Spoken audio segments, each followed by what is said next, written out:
So hey guys, welcome back. So we were doing the general organic chemistry, and in that we have seen a lot of things regarding functional group, homologous series, some amount of nomenclature also done, and a lot of things we have already seen. So now let's begin with one more topic, and that is the structure.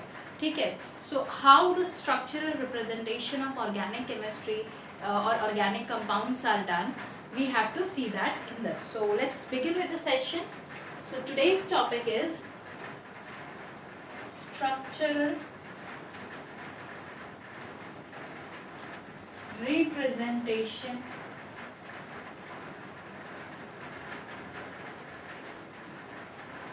of organic compounds. ठीक है, तो अब तक हमने जो देखा ये तो बहुत ही ज़्यादा बेस लाइन था और ये भी बेस है. ठीक है, तो इसमें हमें ये समझना है कि जो ऑर्गेनिक कंपाउंड्स की हम बात कर रहे हैं वो ऑर्गेनिक कंपाउंड्स एक्चुअली रिप्रेजेंट कैसे किए जाते हैं, क्योंकि कई बार आप लोगों ने मुझे अलग अलग तरीके से इन्हें लिखते हुए देखा है. तो ज़रा इनके ऊपर थोड़े अच्छी तरह से डिटेलिंग करते हैं. सबसे पहला है कंप्लीट नोटेशन. इसका मतलब ये होता है कि जब हम हर एक चीज़ को उसमें मेंशन कर रहे हैं. फॉर एग्जाम्पल मैंने बनाना है, मुझे बनाना है प्रोपीन. ठीक है, तो प्रोपीन बनाने या ब्यूटीन बनाना है. चलिए butene, this is butene right. तो ब्यूटीन बनाना है मुझे, और इस ब्यूटीन में सिर्फ कार्बन के बॉन्ड्स ही नहीं, इसके साथ अगर मैं मेंशन कर रही हूँ हाइड्रोजन को भी, ठीक है, जितने भी हमारे आइटम्स इसमें प्रेजेंट है, तो ये हो गया हमारा कंप्लीट नोटेशन. यानी कहीं पर भी अगर मैंने सब कुछ लिखा हुआ आपको दिखा है तो वो है कंप्लीट नोटेशन. अगर वहीं हम यहाँ ले लेते हैं, इसको थोड़ा सा बॉन्ड कम कर दिया, ठीक है, तो ये ऐसा हो गया CH3 CH2 C double bond C, ये CH है ना, CH डबल बॉन्ड CH2. तो अगर इसी स्ट्रक्चर को मैंने ऐसे लिखा है या ऐसे लिखा है तो इसका मतलब ये हो गया कंडेंस्ड स्ट्रक्चर. इसे हम कहते हैं कंडेंस्ड स्ट्रक्चर. ठीक है, अब कंडेंस्ड स्ट्रक्चर लिखने के और भी कई तरीके हैं. This is condensed structure. मतलब अगर आप इसमें बॉन्ड ना ड्रॉ करें ना तो भी ये कंडेंस्ड स्ट्रक्चर होगा. Getting this? सिर्फ जहां पे मेरा फंक्शनल ग्रुप है अल्कीन, उसी को मैंने रिप्रेजेंट किया है. Then third is bond line structure. नाम से ही समझ गए हैं आप, मुझे ऐसा लगता है. अगर इसी चीज को, ब्यूटीन को ही मुझे रिप्रेजेंट करना है बॉन्ड लाइन स्ट्रक्चर में, तो ये हुआ मेरा first carbon, second carbon, third carbon, और ये फोर्थ और थर्ड कार्बन के बीच का डबल बॉन्ड. ये हो गया मेरा बॉन्ड लाइन स्ट्रक्चर. ठीक है, तो इसी तरह से हम बहुत सारे एग्जाम्पल्स ले सकते हैं. मान लीजिए बॉन्ड लाइन स्ट्रक्चर में मुझे ऐसा कुछ ड्रॉ करना है.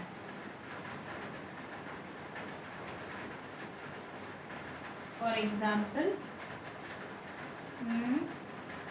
यस, सपोज मुझे ये ड्रॉ करना है बॉन्ड लाइन में. ये एक एग्जाम्पल हुआ और ये सेकेंड एग्जाम्पल में देखना. तो इसमें आप कैसे ड्रॉ करोगे? 1 2 3 4 5 6. तो सीधे सीधे 6 कार्बन का हमें बनाना है. तो 1 2 3 4 5 6. देखो 1 2 3 4 5 6 कार्बन जो हमारे स्ट्रेट लाइन में वो हमने बना लिए. थर्ड और फोर्थ कार्बन के बीच में, थर्ड और फोर्थ कार्बन के बीच में डबल बॉन्ड है, हमने वो दिखा दिया. फिर उसके बाद 5th कार्बन पे हमारा एक और कार्बन है, और 2nd कार्बन पे हमारा ऑलरेडी 1 2, ये एक कार्बन हो गया, ये दूसरा कार्बन हो गया. So in this way you can represent the structure, and this is nothing but bond line structure. तो इस 3 तरह के स्ट्रक्चरल रिप्रेजेंटेशन से हम ऑर्गेनिक कंपाउंड्स को रिप्रेजेंट कर सकते हैं. आई होप ये आप लोगों को क्लियर हुआ होगा. अब कुछ और रिप्रेजेंटेशन भी हम देख लेते हैं जिसे हम 3 डायमेंशन रिप्रेजेंटेशन कहते हैं. तो उसे भी हम देखते हैं. ये प्लेन था, दिस वाज 2 डायमेंशनल. अब 3 डायमेंशनल देखते हैं. ठीक है. सो 3 dimensional representation.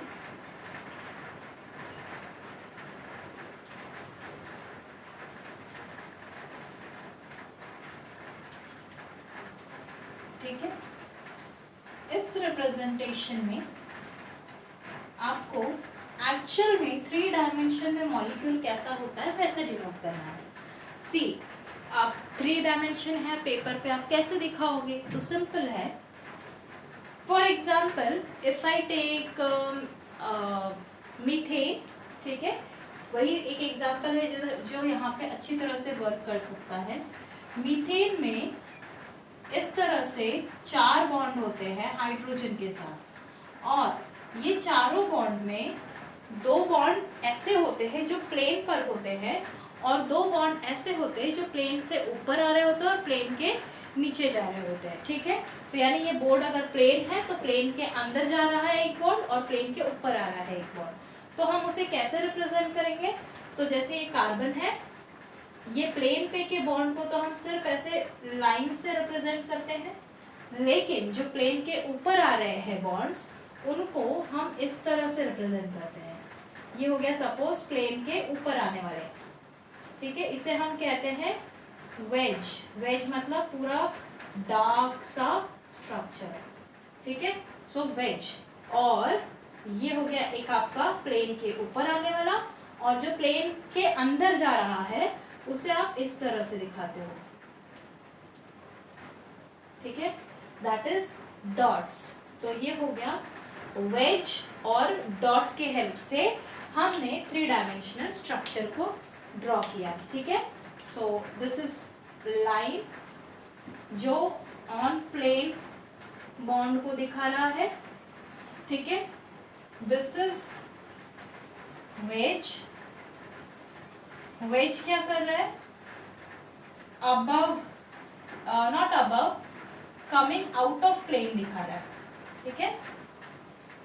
Coming out of plane.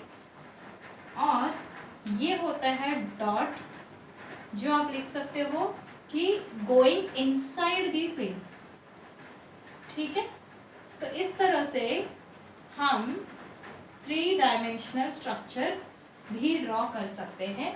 ठीक है. So this was all about the representation. Now moving to the IUPAC system. ठीक है, that is proper nomenclature. Now students, we are going to start with the nomenclature that is given from or given by the IUPAC. ठीक है. Nomenclature. Nomenclature is a very very important topic, as without this you will not be able to name a single compound, and if you are not able to name a single compound, और definitely ठीक है आप identify नहीं कर पाओगे, और उस हिसाब से आप रिएक्शंस एंड एक्सेट्रा नहीं कर पाओगे. तो nomenclature being very important, please concentrate, and this is given by IUPAC. ठीक है ना. सी, कॉमन नेम को हम ट्राइवियल नेम भी कहते हैं. अगर कहीं आपको देखिए ट्राइवियल नेम लिखा हुआ तो don't get confuse, it is nothing but common name. But उसके लिए कोई रूल्स या रेगुलेशन नहीं है. नॉर्मली हम जैसे अगर एप्पल से हम देखें तो मैलिक एसिड निकलता है, तो वो हमने मैलम उसका नाम कहीं पर है तो मतलब एप्पल को कहीं पे मैलम बोलते हैं किसी कंट्री में, किसी लैंग्वेज में, तो उस हिसाब से नाम आ गया malic acid and so on. तो यहाँ पे ट्राइबल नेम का ऐसे कोई आपको रूल नहीं है, बट IUPAC से जो दिया हुआ नोमेनक्लेचर है इसके लिए आपको रूल ज़रूर है। तो मैं कुछ नंबर ऑफ रूल्स लिस्ट करती हूँ, फिर उसके बाद एग्जाम्पल्स भी करते हैं। तो सबसे पहला रूल ये होता है कि आपको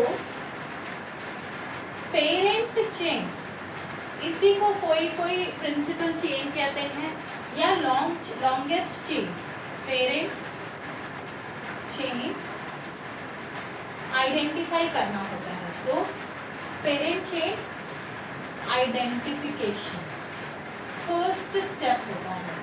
अच्छा, what do you mean by this parent chain identification? तो पेरेंट चेन का मतलब होता है longest carbon chain. You might be able to hear the voice of rain, बहुत ज़्यादा बारिश है यहाँ अभी भी। Anyway, so longest carbon chain is nothing but the parent chain. आपको इसमें ये भी ध्यान रखना है कि कोई भी कार्बन रिपीट नहीं होना चाहिए, हर कार्बन की काउंटिंग बस एक ही बार हो सकती है। तो फॉर एग्जाम्पल ये मैंने एक सिंपल सा कंपाउंड ले लिया, ठीक है, और इस कंपाउंड में सपोज ये इस तरह से हमने बॉन्ड्स दिखाए। हाइड्रोजन मेंशन करने की ज़रूरत नहीं है बिकॉज यू ऑल नो कि यहाँ पे हाइड्रोजन प्री कंसिडर्ड है, राइट। सो यहाँ पे हमने बोला कि सपोज ये लॉन्गेस्ट चेन इसमें हमें सिलेक्ट करना है, तो लॉन्गेस्ट चेन क्या क्या पॉसिबिलिटीज़ है वो देखते हैं, ठीक है। तो सबसे पहली पॉसिबिलिटी है कि आप ये स्ट्रेट वाला चेन सिलेक्ट कर लें, राइट। दूसरी पॉसिबिलिटी है कि आप इससे सिलेक्ट करें। देखो रिपीट नहीं होना है तो ऑब्वियस है, ये 1 2 3 4 5 6, तो इसमें आपको 6 कार्बन मिल रहे हैं। इस वाले में 1 2 3 4 5, इस वाले में आपको 5 कार्बन मिल रहे हैं, ठीक है। और आप चाहें तो इसको भी ले सकते हैं और इसमें आपको 7 कार्बन मिलेंगे, ठीक है। तो विदाउट एनी रिपीटेशन 1 2 3 4 5 6 7, सिंपल। तो लॉन्गेस्ट चेन का मतलब जिसमें सबसे ज्यादा कार्बन है, तो 7 कार्बन इस चेन में है, तो मैं इसी चेन को सिलेक्ट करूंगी, ठीक है। तो ये हो गया मेरा पेरेंट या प्रिंसिपल चेन, ठीक है, पेरेंट चेन। अब जैसे ही मैंने पेरेंट चेन सिलेक्ट किया, उसके बाद मुझे क्या करना है, उसके बाद मुझे उस पेरेंट चेन को नाम देना है, ठीक है, फाइन। अभी बहुतों के मन में ये भी क्वेश्चन होगा कि मैम हम ऐसे भी तो ले सकते हैं ना, थोड़ा अलग से बनाते हैं तो हाँ, ऐसे भी तो ले सकते हैं, फिर वापस से ऐसा नहीं, क्यों नहीं ले सकते? देखो 1 2 3 4 5 6 7 8 9 10, आप रिटर्न आते वक्त वापस से इन दोनों कार्बन को काउंट कर रहे हो ना, तो वो गलत है, हमें वैसे नहीं करना है। इसीलिए तो हमने पहले ही मेंशन किया कि कोई भी कार्बन रिपीट नहीं होना चाहिए, ठीक है, फाइन। तो अब सबसे पहले तो इसको हम ले लेते हैं लॉन्गेस्ट चेन जिसमें 7 कार्बन है, तो ये हो गया मेरा फर्स्ट स्टेप। सेकेंड स्टेप है नेम दी पेरेंट चेन, ठीक है। अब आपको नेमिंग करनी है, जैसे आपने पेरेंट चेन सिलेक्ट किया कि आपका सबसे लॉन्गेस्ट जो है उसमें 7 कार्बन है, तो आप उसको नेम कर दो। क्या नेम आएगा पेरेंट चेन का? हेप्टेन। कहीं भी डबल बॉन्ड है क्या? नहीं है। तो बहुतों को क्वेश्चन ये होगा कि मैम इस वाले चेन में तो ये और एक ये लेफ्ट आउट है, यस, तो इसे हम ब्रांच कंसिडर करेंगे और अल्काइल के तौर पे इसे नाम देंगे, ठीक है। इसी तरह से फंक्शनल ग्रुप को भी हम नाम देते हैं, ठीक है, मान लेते हैं यहाँ एक फंक्शनल ग्रुप है OH, ठीक है, यहाँ एक फंक्शनल ग्रुप है OH। तो मैंने ये फंक्शनल ग्रुप यहाँ क्यों लिखा उसको अब समझते हैं, ठीक है। तो थर्ड जो आपका स्टेप है वो है नंबरिंग, और वो नंबरिंग भी बोथ साइड से होगी, backward and forward, both side से, ठीक है। तो अब इसका क्या मतलब है देखते हैं। देखो ये मेरा लॉन्गेस्ट चेन है, हमें नंबर इसी लॉन्गेस्ट चेन को देना है, ठीक है। लॉन्गेस्ट चेन को नंबर देना मतलब carbon atoms of longest chain को नंबर देना, ठीक है। इस लॉन्गेस्ट चेन के कार्बन एटम्स को नंबर देना। फॉरवर्ड नंबरिंग मतलब 1 2 3 4 5 6 7, this is your forward numbering, ठीक है। बैकवर्ड नंबरिंग क्या होगा, बैकवर्ड नंबरिंग होगा 1 2 3 4 5 6 7। अब दोनों ही नंबरिंग हमने दे दी। अब हमें इन दोनों में से यानी ब्लू और ब्लैक में से कोई एक ही नंबरिंग सिलेक्ट करनी है। वो कौन सी होगी, वो नंबरिंग होनी चाहिए ऐसी जो मेरे फंक्शनल ग्रुप को लीस्ट नंबर दे। जैसे कि इसको 2 देगा अगर हमने फॉरवर्ड लिया तो, और बैकवर्ड दिया तो 6 नंबर आएगा, इसीलिए हम सिलेक्ट करेंगे फॉरवर्ड नंबरिंग, ठीक है। तो नंबरिंग देने के बाद नेक्स्ट स्टेप है सिलेक्ट। सेम अगर फंक्शनल ग्रुप नहीं होता तो हम ब्रांचेस को देखते हैं कि ब्रांचेस को मिनिमम नंबर मिलना चाहिए, ठीक है। तो अभी यहाँ पे हमने फंक्शनल ग्रुप दिया है तो फंक्शनल ग्रुप के हिसाब से select the numbering, select only one numbering, ठीक है। Select one numbering which gives least number, least position number, क्योंकि नंबर तो कार्बन का है, OH इस पोजीशन पे है, right. Least position number two the functional group,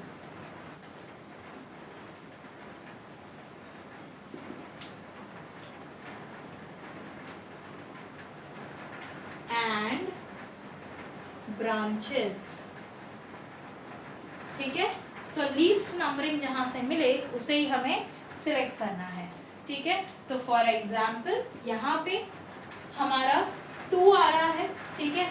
तो सबसे पहली बात तो ये हेप्टेनोल हो जाएगा, ठीक है। तो यहाँ पे हम लेंगे 2OL, लेकिन ब्रांचेस को भी नेम करना है। तो हमने फॉरवर्ड नंबरिंग यानी कि ब्लू वाली नंबरिंग ली हुई है, तो इस ब्रांच को आ रहा है 3 और इस ब्रांच को आ रहा है 5, ठीक है। तो हम लिखेंगे 3, 5। और अगर आप नोटिस करेंगे तो दोनों एक एक ही कार्बन है, और एक एक कार्बन मतलब मिथाइल है ना, एक कार्बन मतलब मिथाइल, और इसको अलग नाम देंगे, इसको अलग नाम देंगे, ऐसा नहीं कि दोनों एक ही होगा। हाँ, लेकिन अगर दोनों नेम सेम आ रहे हैं तो हम डाई लिखेंगे, यानी कि एक नाम इसका मिथाइल, दूसरा नाम इसका भी मिथाइल, तो डाई मिथाइल, 2 मिथाइल है हमारे पास, ठीक है। तो यहाँ लिखा हमने 3,5 डाई मिथाइल, ठीक है। So this is how you will be numbering, ठीक है। तो after this then give names, give position and name, and name to functional group and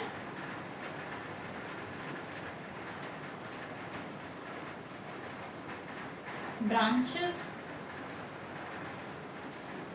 ठीक है। दोनों को ही हमने नंबरिंग दे दी। फिर उसके बाद आप क्या लिखेंगे, आप लिखेंगे एक और पॉइंट कि always put comma,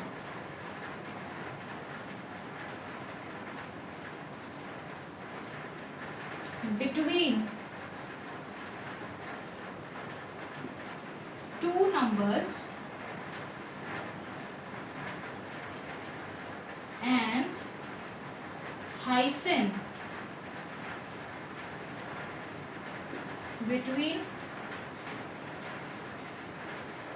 a number and a alphabet.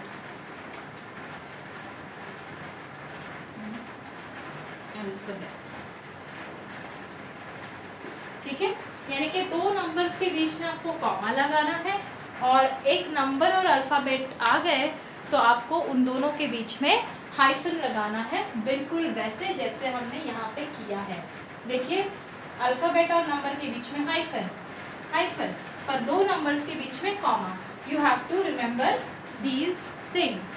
So this is the IUPAC का rules. In very simple terms, I have given you the list of the rule and you have to do follow this. ठीक है, आपके books में आप देखोगे बहुत सारे examples के साथ इसको कराया गया है। तो IUPAC को हमेशा के लिए याद रखना है। अगर जैसे हमें याद है पूरी तरह से, तो बिल्कुल इसको इसी तरह से याद करने के लिए आपको मैक्सिमम प्रैक्टिस करनी पड़ेगी।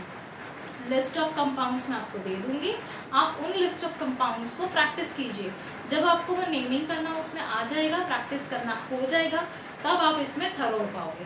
डायरेक्टली वन गो में कोई भी IUPAC वो थरो नहीं कर पाता, तो कीप ऑन प्रैक्टिसिंग, आपको ये आ जाएगा। ठीक है, so with this I would like to end up the session. I hope ये आपको पूरा समझ आया है, और अगर कुछ डाउट है तो आप पूछ लीजिए। So will meet in the next session. Till then, bye bye.